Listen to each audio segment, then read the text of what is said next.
하나님 말씀 보겠습니다. 오늘 마태복음 10장 24절 말씀으로 십자가를 지라. 좀 더 붙이자면 자기 십자가를 지라라는 말씀으로 은혜의 말씀 나눕니다. 오늘 우리가 알다시피 종료주일입니다. 한 주간 고난 주간이 시작되는 것인데요. 오늘 날은 사실 예수님께서 예루살렘 입성한 날이죠. 예수님 입성하셨는데 그 끝은 사실은 십자가 지시는 것이죠. 예수님 십자가 지시려고 예루살렘 입성한 날이 오늘 종료주일입니다. 우린 지난 시간에 십자가에서 이루신 일들을 묵상했습니다. 우리가 우리를 위하여 대속의 십자가, 우리의 죄를 지신 대속의 십자가, 또 우리를 살리신 구원의 십자가, 또 하나님의 사랑을 십자가에서 확인한 사랑의 십자가에 대해서 묵상했습니다. 근데 여러분, 우리를 위해서 이렇게 신 십자가를 향하여 주님은 오늘 우리에게 오늘 마태복음 10장 24절에 너희가 나를 따라오려거든 자기를 부인하고 자기 십자가를 지고 나를 따를 것이니라 이렇게 말씀하고 있습니다. 자, 십자가를 지라라고 말씀하고 계십니다. 네, 여러분, 우리의 십자가라는 용어는 조금 어떻게 보면 부정적인 용어로 인식되는 분들이 많습니다. 그 이유가 있다면 너무 고난 이퀄 십자가, 너무 이런 등식에 우리가 사로잡혔기 때문입니다. 찬송가가 한몫을 하는 것 같아요. 십자가 진 같은 고생이나 십자가는 고생이구나. 너무 이 찬송가가 우리가 너무 꽉 박혀 있어서 십자가라는 인식이 긍정적이라기보다는 부정적으로 인식하는 용어요. 그래서 우리는 이 절기 때만 쓰는 용어처럼 그저 종료주일에 고난주간에 쓰는 용어처럼 생각하는 사람들도 있습니다. 어떻게 보면 십자가라는 용어가 제일 많이 오용되거나 왜곡되고 있지 않나 생각이 들고요. 특별히 젊은 세대 속에는 십자가라는 용어는 쓰지 않는 좀 극혐 용어가 되어 가고 있지 않는가. 아예 쓰지 않으려고 하는 용어입니다. 특별한 용어가 되어버리고 있다는 것이. 근데 여러분, 주님은 누구든지 나를 따라오든 자기 십자가를 지라라고 말씀하고 있다는 사실을 기억해야 됩니다. 그렇다면 여러분, 우리가 먼저 오해하고 있는 십자가, 어떤 것들이 우리가 오해하고 있을까요? 근데 금욕주의를 십자가로 이해하는 분들이 많습니다.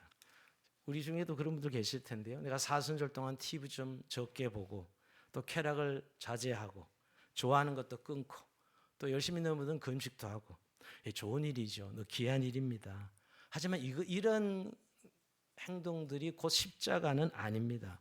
경건훈련이지요. 경건훈련. 그 자체가 십자가는 아닙니다. 우리가 그런 경건훈련하면서 나 정도는 십자가 치고 있는 거야 라고 생각할 수가 있습니다. 그런데 여러분, 그건 십자가 흉내낼 수도 있는 것이죠. 본질은 아닙니다. 곧 금욕하는 것이 십자가 지는 것은 아니지요. 이런 오해를 하는 것과 두 번째는 우리가 자기 인생의 어떤 운명적인 고난이나 어려움을 당하는 것을 십자가라고 생각합니다. 종종 듣기도 합니다. 목사님, 제 남편이 십자가예요. 제 남편이 십자가라고. 우리 자식이, 저 말 안 듣는 저 자식이 내 십자가입니다. 자신을 힘들게 하는 사람들을 자꾸 십자가로 표현하는 것이죠. 또 자신을 힘들게 하는 상황이나 어떤 운명적 고난, 어떤 장애를 입고 태어났다든지 지독히 불우한 가정에 태어난 것이 십자가라고 생각합니다. 자신의 인생에 견디기 어려운 인생의 사건이나 사람을 자기의 십자가로 생각하는 것이죠. 근데 여러분, 그 고난 자체는 십자가 아닙니다. 사실 인생의 문제이지요. 만약에 여러분 고난 받는 것이 십자가라면 모든 세상 사람들은 다 십자가 치고 있는 것이죠. 여러분, 고난 없는 인생이 어디 있어요? 다 고난받고 살아가잖아요. 그럼 그게 다 십자가 지는 걸까요? 성경은 적어도 주님께서 오늘 십자가를 지라 할 때 그렇게 말씀하신 것은 아닙니다. 그런 의미에 우리가 너무 고난이 어떤 십자가를 일반적으로 쓰고 있는 용어이긴 하지만 성경에서 말하는 고난이 곧 십자가다라고 말하고 있지는 않습니다. 또 세 번째는 열심을 내는 분들 중에는 예수님 십자가를 내가 지겠다. 그래서 예수님 십자가를 지는 것을 내가 십자가 진다고 생각하는 분들도 계십니다. 이번에는 이렇게 이스라엘 전쟁이 있어서 이런 퍼포먼스를 하지 않지, 꼭 요맘때면 꼭 이스라엘의 그 성지에 가면 전봇대 같은 이 십자가를 들고 올라가는 퍼포먼스를 하는 사람들이 꼭 있습니다. 열심히 있는 몇몇 분들이, 그죠? 그래서 나는 예수님 십자가를 진다 이렇게 생각하면서 퍼포먼스를 벌이죠. 그 마음은 이해합니다. 얼마나 열심히 있는 분이에요. 그러나 여러분, 예수님 십자가는 우리가 칠 수 없습니다. 예수님 십자가는 예수님만 지신 것이 우리가 어떻게 감히 예수님 십자가를 질 수 있겠어요? 여기서 그래서 여러분 그냥 십자가를 지라가 아니고 자기 십자가를 지라 그랬지 예수님 십자가 지라고 말씀하시지 않았습니다. 이런 종류가 우리가 열심히 특심이 있으면 내가 마치 예수님 십자가를 지는 것처럼 생각하는데 그것이 십자가를 말하는 것은 아닙니다. 또 보편적으로 또 이렇게 생각하는 분들이 있어요. 내 죄 때문에 당하는 고통이 십자가로 생각하는 분들이죠. 내 욕심으로 인해 죄로 인해서 받는 징계인데 사실은 그것이 나의 십자가다 이렇게 생각하는 분들도 있는 것 같습니다. 이것도 아닙니다. 내가 잘못 생긴 문제, 내 선택으로 생긴 고통은 십자가 아니죠. 징계죠, 여러분. 그러니까 여러분 오늘 십자가는 곧 그냥 고난이라고 생각해서는 안 돼요. 근데 여러분 오늘 이 본문에서 주님이 우리에게 자기 십자가를 지라 그랬을 때 십자가가 어떤 의미일까요? 총적으로 보면 여러분 여기 자기 십자가를 지라는 말은 예수를 따르기 위해서 지불하는 대가, 예수를 따르기 위해서 지불해야 되는 비용, 이것이 십자가입니다. 여러분 예수 믿기 위해서는 반드시 지불해야 될 대가가 있다는, 비용이 필요하다는 거예요. 예수님 제자도에서 말씀하셨지만 제자가 되기 위해서는 반드시 비용을 계산하고 지불할 생각을 하고 따라와야 된다고 말씀하신 것처럼 그 제자가 되는, 즉 예수님을 따르기 위해서 들어가야 되는 대가가 십자가입니다. 자, 그렇다면 여러분 구체적으로 어떤 것들이 예수님 말씀의 십자가일까요? 예수님 말씀에 순종하는 것, 그게 십자가입니다. 예수님 말씀에 순종하는 것. 여러분 우리가 예수님 말씀대로 살면 손해도 보고 어려움도 당하고 힘듭니다. 바로 그 대가를 지불하는 게 십자가예요. 어떻게 보면 십자가는 일반 용어예요. 그러게 보면 말씀에 순종하려면 우리가 십자가를 져야 되는 것이죠. 여러분 오직 의인은 믿음으로 말미암아 살리라. 의인은 현실로 세상으로 살지 않고 믿음으로 산다는 말, 여러분 순종하기 위해서 때때로 우리가 얼마나 어려움을 당해요. 손해를 보죠, 여러분. 그게 바로 십자가 지는 삶입니다. 너희는 먼저 그의 나라와 그 일을 구하라. 우리가 마태복음 6장 33절의 말씀을 생각해 볼 때 이 말씀 쉽습니까? 말은 쉽지만 여러분 무척 어렵습니다. 여러분 우리가 사실 먹고 사는 게 먼저지 무슨 하나님 나라 의가 먼저입니까? 실제로 우리의 삶을 살아가는 거. 근데 너희는 먼저 그의 나라 그 일을 구하라. 이게 십자가죠. 내 계산을 내려놓아야 되고 말씀을 선택하는 것이 십자가입니다. 그러니까 여러분 십자가 지는 삶은 우리가 말씀 순종하고 살아가는 삶, 거기에 들어갈 비용이 십자가 지는 삶입니다. 두 번째는 여러분 또 하나 우리가 늘 당하는 거지만 예수님 때문에 받는 미움과 불이익이 십자가입니다. 여러분 예수 잘 믿으면 누가 제일 미워하죠? 누가 제일 싫어합니까? 배우자입니다. 아내가 열심히 믿으면 남편이 싫어해요. 싫어할 뿐만 아니라 미워하죠. 안 그래요? 그런 경험들 많이 하셨을 거예요. 우선 예수 열심히 믿으면 가족이 반대합니다. 자, 이런 미움과 불이익이 십자가 지는 것이죠. 누가복음 14장 26절에 보면 무릇 내게 오는 자가 자기 부모와 처자 형제와 자매와 더욱이 자기 목숨까지 미워하지 않으면 능히 내 제자가 되지 못하고, 잘못 이해하면 마치 가족을 미워하라는 말씀까지 들리는데 예수님은 가족을 사랑하라 그러셨죠. 미워하지 않으라는 말씀 하신 적 없습니다. 그런데 이 말씀은 결국은 주님을 따르는데 가족과의 갈등이 생기고 때로는 이별까지 할 수도 있죠. 이걸 감수하는 것, 이게 십자가죠, 여러분. 여러분 예수 잘 믿는 주변 사람이 이해 못합니다. 여러분 그럴 때 우리가 당하는 어려움들, 그걸 감당해야 될 것들, 이게 십자가입니다. 그리고 마지막 세 번째로 넓은 의미로 보면 우리가 받은 사명, 하나님 맡기신 사명이 십자가 지는 것이죠. 우리 모든 믿는 자인 여러분 주님께서 증인되라 하셨고 땅끝까지 내 증인되라 하셨고 복음 전하는 삶을 사는 소명을 받은 자들이지요. 여러분 그렇게 하나님 나라를 섬기고 복음을 전하기 위해서 우리가 지불해야 될 것들이 자신의 십자가입니다. 여러분 세상 가서 직장에서 빛과 소금으로 사는 것, 여러분 지불해야 될 대가가 얼마나 커요? 그게 바로 십자가 지는 삶이죠. 여러 가지 어려움에도 자기 자를 지켜야 되고 이런 것들이 바로 자기 신의 십자가입니다. 우리가 여기까지 모르는 분들은 별로 없는 것 같아요. 그런데 중요한 건 왜 이렇게 자기를 부인하고 자기 십자가를 지는 삶이 어려울까요? 그래서 예수님이 전제를 하나 달았어요. 자기 십자가를 지라 앞에 꼭 자기를 부인하고, 이게 꼭 들어가요. 자기를 부인하지 않으면 자기 십자가를 질 수 없기 때문이죠. 오늘 제일 중요한 이 부분입니다. 여러분 오늘 정료주일 아침 또 고난전 한 주간에 자기를 부인한다는 이 말씀이 우리가 실제 내 삶의 신앙 용어가 되고 매 순간 선택과 결단이 되어야만 진짜 예수 믿는 사람의 이 십자가 지는 삶이 이루어지고 또 삶의 변화가 일어나게 됩니다. 여러분 성경은 우리 옛사람이 죽었다라고 말씀하고 있습니다. 이런 바울은 내가 그리스도와 함께 십자가에 못 박혔나니, 여러분 너무 이런 말씀을 그냥 이론적으로 듣고 있는 건 아니에요. 십자가에 못 박혔어요. 그래서 우리 옛사람이 십자가에서 죽었다라고 성경이 이야기합니다. 이걸 로마서 전체에서 계속 이야기하고 있는 거고요. 수없이 말씀하고 있는데 우리는 별로 이게 느낌이 없는 것 같아요. 예수님 십자가에 죽으셨어요. 맞습니다. 근데 또 한 가지 중요한 사실은 그 예수님 십자가에 죽으실 때 나도 죽었다라고 성경은 선언하고 있어요.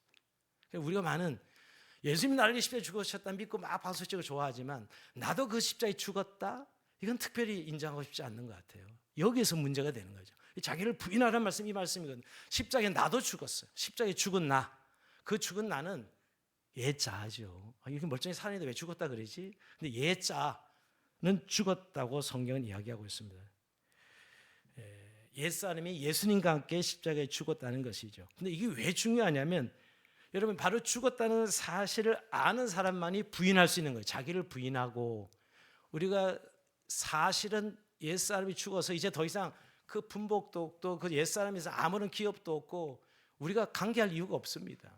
그 이제는 새로운 삶으로 그리스도 안에 새로운 피조물로 성령을 받고 이제 성령의 새 사람, 그리스도 연합된 새 삶이, 새 영이 내 안에 계시고 그게 나거든요.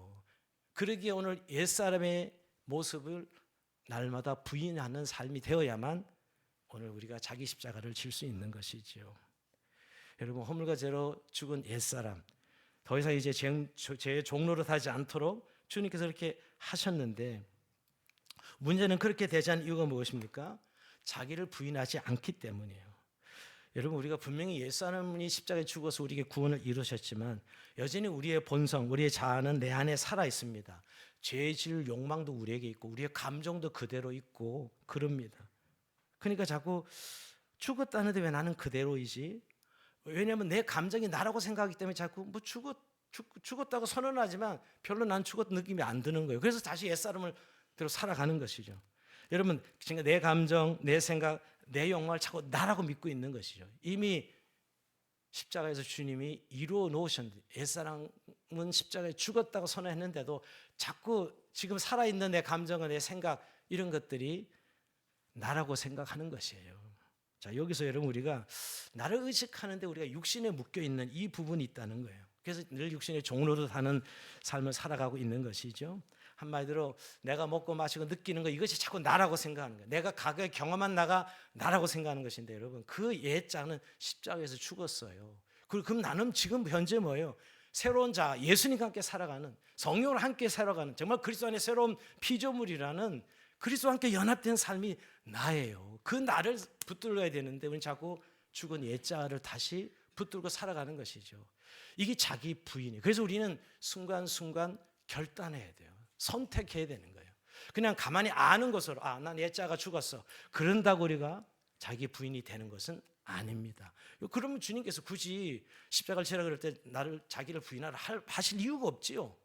그냥 십자가를 지면 돼, 이렇게 말씀하셨을 것인데 왜 자기를 부인하고 그 사실을 알고 그 선택을 하는 거죠. 인격적 결단과 선택이 있어야 돼요. 그래서 여러분, 너무 육신으로 경험한 나, 옛날 과거의 나, 육신으로 체험하는, 느끼고 또 맛보고 하는 자아가 내 자아가 아니라 하나님의 영으로 주어진 나, 말씀을 세워진 나, 그리스도와 연합된 나예요. 왜? 예수의 새 생명으로 이제 우리가 새롭게 살아가는 것이, 오늘 여기 세례받는 친구들, 입교받는 친구들, 그렇게 여러분 다 고백하고 그리스도의 새로운 삶을 이미 내 안에 주님께서 허락하셨는데, 그래서 늘 옛자에 대해서 우리가 자기를 부인하고 라고 살아가야 되는 것이죠.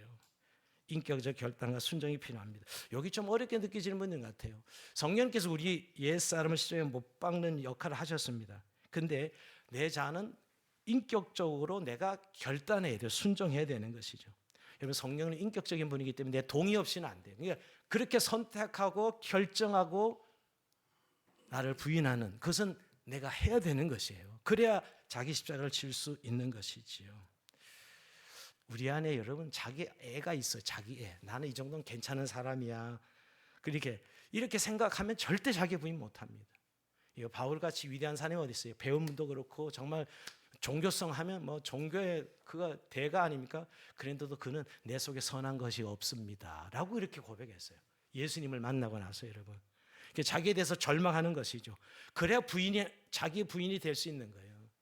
여러분, 자기에 대해서 인식이 아직도 나는 이 정도는 괜찮은 사람이 하면 자기 부인이 되지 않습니다. 그래서 바울 같은 사람은 날마다 죽노라 이렇게 고백합니다. 고린도전서 15장 31절에 보면 난 날마다 죽노라 그러죠.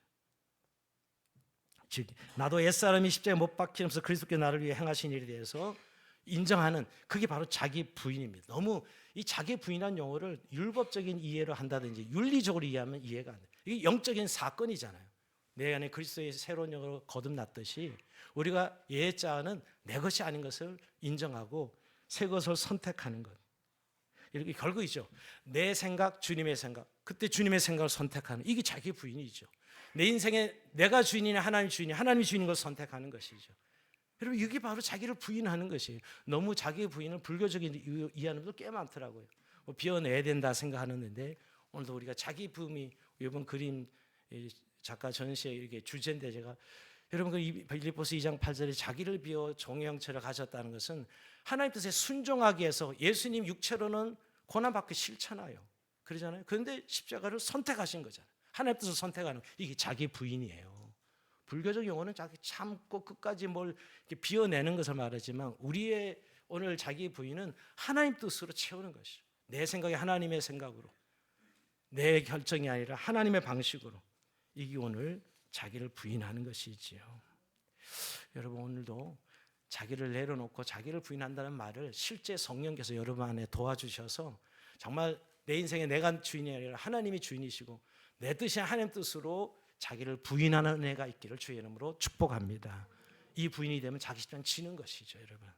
자, 근데 여러분, 오늘 이제 결론적인 부분에 도달해서 다시 한번 십자가를 지는 삶의 제일 중요한 건 뭐냐면 누구든지라는 거예요. 누구든지 나를 따르거든 예외가 없습니다. 우린 십자가 진다는 표현이 목사님 지는 십자가, 선교사님 지는 십자가, 나는 안 져도 되지. 그런 십자가가 어디 있어요? 여러분 같은 성경 쓰잖아요. 목사 쓰는 성경 여러분 저랑 다른 성경 쓰고 있지도 않잖아요. 그런데도 목사가 지는 십자가는 십자가고 나는 아예 안 해도 돼. 여러분 누구든지 나를 따라오거든 자기 십자가를 지고 나를 쫓을 것이라 라고 말씀하고 있다. 예외가 없습니다. 마귀는 늘 이거 가지고 공격해요. 야, 너 정도는 그냥 안 해도 돼. 여러분, 이래서 결국 자기 부인이 되지 않고 변화가 일어나지 않습니다. 예수 믿으면 여러분 이렇게 자기를 부인하고 자기 십자가를 지면 늘 변화된 삶을 삽니다. 그리스도 안에서. 우리가 완벽하게 산다는 말이 아니라 늘 그리스도의 통치 아래 살아가는 새 삶이죠. 이게 오늘 우리 그리스도인에게 주어진 축복이거든요. 누구든지입니다. 예외가 없다는 것. 또 한 가지 여러분, 참 이 십자가의 신비가 뭐냐면 분명히 내 십자가입니다. 자기 십자가를 지는 순간 예수님이 십자가를 져 주신다는 거예요. 여러분, 늘 우리가 십자가 피하고 싶죠. 힘들고 어려운 일들이 많으니까. 근데 여러분 결국 십자가를 지는 순간 그 십자가는 내 십자가에서 주님의 십자가가 되는 신비가 있습니다. 여러분 마태복음 11장 28절 볼까요? 수고하고 무거운 짐진 자 다 내게로 오라 내가 너를 쉬게 하리라. 얼마나 좋아하는 말씀이에요. 그 다음 말씀 보면 별로 좋아할 말씀이 아니에요. 나는 마음이 오냐고 겸손히 나의 멍에를 메고 내게 배워라. 여러분 예수님 멍에가 뭐예요? 십자가죠. 예수님 멍에를 메고 내게 와서 배우라는 거예요. 그런데 말씀은 뭐라 그래요? 그리하면 마음의 힘을 얻으리. 이는 멍에는 쉽고 내 멍에는 쉽고 내 짐은 가볍다. 말이 좀 안 돼. 예수님 십자가 멍에가 뭐가 가볍고 뭐가 사실 쉬워요. 너무 어려운 것이. 그런데도 왜 이렇게 편했을까요? 여러분 그 십자가는 이제 예수님과 같이 지는 십자가가 되기 때문이에요. 여기 여러분 십자가를 지는 이 지고스란 단어, 이 멍에란 단어는 지고스란 멍에란 단어는 혼자 멍에를 매지 않고 두 마리 소가 같이 멍에를 매거든요. 그러면 이 멍에가 두 개 연결되어 있어요. 그러니까 내가 주님 십자가를 지는 순간 주님의 십자가로 바뀌어요. 나는 선택만 하면 돼. 결단만 하면 돼. 그 다음에 주님이 결국 내 십자가를 지는 것이에요. 근데 왜 내 혼자 낑낑 그대로 고생만 하는 십자가를 지을까? 그건 여러분 결국 내 십자가를 지지 않기 때문에, 선택하지 않기 때문이죠, 여러분. 여러분은 늘 십자가 앞에 부담인데요. 나는 못할 것 같습니다. 예, 물론 우리 힘으로 못합니다. 그러나 주님은 말씀하십니다. 내 멍에는 쉽고 내 짐은 가볍다. 내 혼자 지는 게 아니기 때문에 이게 십자가의 신비입니다. 처음엔 무겁고 피하고 싶습니다. 그러나 결단하는 순간 주님과 같이 지는 십자가, 주님의 십자가가 되는 거예요. 아니, 주님이 대신 져주는 십자가가 됩니다. 이 자유를 누리시고 맛보기를 주님으로 축복합니다. 말씀을 마무리합니다. 여러분 우리 오늘 이 정유실 아침에 왜 우리는 굳이 자기를 부인하고 이 힘든 십자가를 져야 되는가? 이유는 분명합니다. 십자가는 우리를 죽이는 형틀이 아니라 우리를 진짜 살게 하는 영광의 통로이기 때문입니다. 마귀가 십자가의 이미지를 너무 부정적으로 만들어서 이걸 자꾸 고난, 희생, 그래서 피하고 싶게 만드는 이 마귀의 전략인데요. 오히려 십자가는 영광이죠. 영광입니다. 세상은 자기 이름을 높이고 자아를 확장하는 것을 영광이라 말하지만 성경은 주님을 위해 자기를 부인하는 자가 하늘의 영광을 보게 될 것이다 라고 말씀하고 있습니다. 우리의 영광은 다르죠. 세상의 영광과 여러분. 그러기에 주님의 고난에 동참하는 자만이 그분의 영광에도 참여합니다. 여러분, 우리가 그분의 영광을, 그분과 함께 영광을 받게요, 고난도 함께 받아야 될지냐. 로마서에 우리가 너무너무 잘 아는 말씀입니다. 주님과 함께 멍에를 메고 걸어가고 있다면 그게 좀 힘들 때 있지요. 그러나 기뻐하십시오. 그거야말로 주님과 동행하는 가장 확실한 비법입니다. 여러분, 주님과 함께 동행을 꿈꾸지만 실전 동행 안 되는 이유, 주님의 십자가를 내가 지지 않기 때문이죠. 지고 있다면 그 영광을 날마다 체험하실 것입니다. 주님이 여러분 함께 하시고 동행하시는 축복을 말입니다. 여러분, 진짜 신앙의 실력은 평안할 때가 아니라 십자가 앞에 설 때입니다. 여러분, 내 자존심이 깎이고 내 계획이 무너지고 주님 때문에 내가 손해를 보고 그때 진짜 부활의 능력이 나타나요. 내 이익을 위해서 막 내가 애쓴 것은 그 정도밖에, 인간 노력밖에 결말이 없습니다. 그러나 여러분, 우리가 주님 때문에 정말 십자가를 지는 길을 선택할 때 부활의 능력이 우리에게 나타난다는 사실입니다. 그래서 여러분, 우리가 부활 절기를 그냥 비극적으로 뭐 슬퍼하고 이런 절기가 아닙니다. 정말 십자가의 그 영광을 바라보면서 십자가를 주의 맞 순종해 갈 때 여러분, 부활의 능력이 우리 안에 임할 줄로 믿습니다. 부활절, 우리가 다음 주에 주일 기 때 그냥 오는 부활절이 아니라 십자가를 통한 좀 완벽한 부활 말입니다. 사실 우리가 십자가 손 영광도 없습니다. 부활도 없지요, 여러분. 그러게 여러분, 오늘 십자가를 부정적인 이미지로 갖지 마시고 당당하게 이제 주님 때문에 정말 참는 억울함, 부끄러워할 필요도 없고 주님 때문에 십자가에 내 자신을 못 박는 그런 아픔을 두려워할 필요가 없습니다. 복음 때문에 내가 겪는 어떤 불평, 어려움들 여러분 영광으로 여기셔야 됩니다. 왜냐하면 세상은 그것을 뭐 바보라 할지 몰라도 우리 주님은 정말 착하고 충성된 종, 정말 사랑하는 내 딸이 내 아들들이라고 말씀하시기 때문입니다. 그리고 여러분, 영광의 면류관을 예비하고 계십니다. 우리는 여러분 십자가 지는 삶이 고난과 어려움만 생각하시는 분들이 많은데 사실 충분한 보상과 영광을 말씀하시는 게 십자가예요. 영광의 면류관 말입니다. 그러면 십자가는 고통이 아니라 특권입니다. 수치가 아니라 승리의 길입니다. 오늘 이 아침 여러분, 다시 한번 십자가를 지고 내가 주 앞에 가겠나라고 선포하면서 영광의 주님을 날마다 맞이하는 저희는 삶이 되길 주의 이름으로 축원드립니다. 자, 우리 찬송